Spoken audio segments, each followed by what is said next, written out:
एक समय की बात है। एक गांव में बब्बन नाम का एक मिस्त्री रहता था। उसकी रेडियो, टीवी, मोबाइल आदि ठीक करने की एक दुकान थी। बब्बन बहुत ही लालची किस्म का इंसान था। वो अपने ग्राहकों से ज्यादा पैसे वसूल करता था। एक दिन उसकी दुकान पर एक महिला अपना मोबाइल ठीक करवाने के लिए आती है। बब्बन उसके फोन को चेक करता है और उस महिला से कहता है, बहन जी, इसकी तो आईसी उड़ गई है, नई डालनी पड़ेगी। पूरे 1,500 रुपये खर्च आएगा। भैया ये तो बहुत ज्यादा है। अरे बहन जी, ये सब मैं नहीं जानता। जो रेट मार्केट में चल रहा है मैं आपसे वही ले रहा हूँ। अगर आपको फोन ठीक करवाना है तो बताइए, वरना मेरे पास और भी बहुत सारे काम है। औरत जानती थी कि पूरे गांव में बब्बन इकलौता मिस्त्री है। अगर उसे फोन कहीं और से ठीक कराना है तो उसके लिए उसे शहर जाना पड़ेगा, जो गांव से बहुत दूर है। अच्छा ठीक है भैया, आप इसे ठीक कर दीजिए, मैं घर जाकर पैसे ले आती हूँ।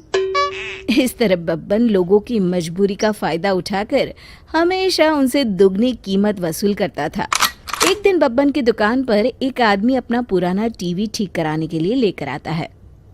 सुनो भाई, ये टीवी ठीक से नहीं चल रहा है, तुम इसे ठीक करके देखो, मैं शाम को आकर ले जाऊंगा। अब आप चिंता मत करिए, शाम तक मैं आपका टीवी बिल्कुल ठीक कर दूंगा। फिर वो आदमी वहां से चला जाता है। बब्बन का चेला छगन टीवी खोलकर देखता है और बब्बन से कहता है, उस्ताद, इसके अंदर एक तार कटी हुई है, उसे जोड़ देने से टीवी चालू हो जाएगी।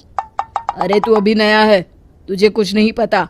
एक काम कर, इस टीवी की कोईल काफ़ी अच्छी है, उसे निकाल कर रख ले, हम किसी और टीवी में लगा लेंगे। और जो हमारे पास पुरानी टीवी पड़ी है ना, उनमें से एक कोईल निकाल कर इस टीवी में फिट कर दे। छगन बिल्कुल वैसा ही करता है। फिर शाम को जब वो ग्राहक अपना टीवी लेने बब्बन की दुकान पर आता है तो बब्बन उसे लंबी चौड़ी लिस्ट पकड़ा देता है। अरे मर गया रे, अरे भाई ये क्या है, पूरे 2,000 रुपए का बिल, ये तो बहुत ज्यादा है। अरे भाई, मैं तुमसे क्या कोई मुफ्त के पैसे ले रहा हूँ? जो नया सामान इस टीवी के अंदर फिट किया है उसी के पैसे मांग रहा हूँ। और वैसे भी ये सब तुम्हें टीवी ठीक कराने के पहले सोचना चाहिए था। अब मेरा वक्त बर्बाद मत करो, जल्दी से पैसे निकालो और अपना टीवी लेकर यहाँ से जाओ, मुझे और भी बहुत काम है। मजबूरी में वो आदमी बब्बन को 2,000 रुपये देकर अपना टीवी वहां से लेकर चला जाता है। फिर एक दिन एक ग्राहक बब्बन की दुकान पर एक नए मॉडल का टीवी लेकर आता है। भाई जरा इस टीवी को चेक करना, तो ठीक से काम नहीं कर रहा है। बब्बन टीवी चेक करता है, लेकिन बब्बन देखता है टीवी में किसी प्रकार की कोई खराबी नहीं है। फिर वो झूठ मूठ ग्राहक से कहता है, अरे साहब, ये तो कोई विदेशी कंपनी का टीवी लगता है, इसे बनाना तो काफ़ी महंगा पड़ेगा। इसमें लगने वाले सामान मुझे शहर से खरीद कर लाने पड़ेंगे, कम से कम 4,000 रुपये खर्च आएगा। ग्राहक घबरा कर कहता है, अरे नहीं नहीं, 4,000 तो बहुत ज़्यादा है, इतने रुपए देकर मैं इसे ठीक नहीं करा सकता। इससे अच्छा तो होगा कि मैं इसे बेच दूँ।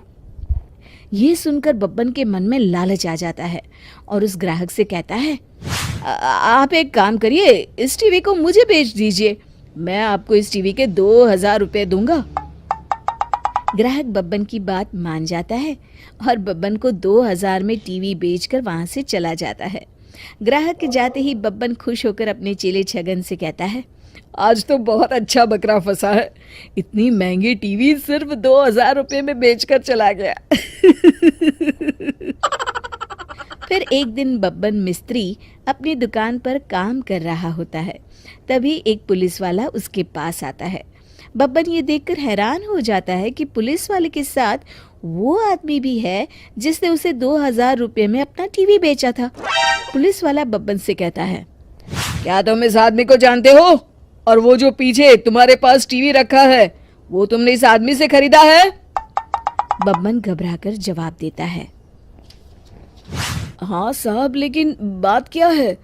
ये आदमी एक चोर है, इसने ये टीवी शहर के एक बड़े सेठ के घर से चुराया है। अरे मर गया रे। लेकिन साहब इसने मुझे बेवकूफ बनाकर मुझसे झूठ बोलकर ये टीवी मुझे बेचा है। मेरा यकीन मानिए इसमें मेरी कोई गलती नहीं है। मैं कुछ नहीं जानता। चोरी का माल खरीदना और बेचना दोनों जुर्म है, इसलिए इसके साथ साथ अब मैं तुम्हें भी गिरफ्तार करता हूँ। फिर पुलिस वाला बब्बन को भी उस आदमी के साथ पकड़कर ले जाता है। शिक्षा। दोस्तों, हमें लालच से हमेशा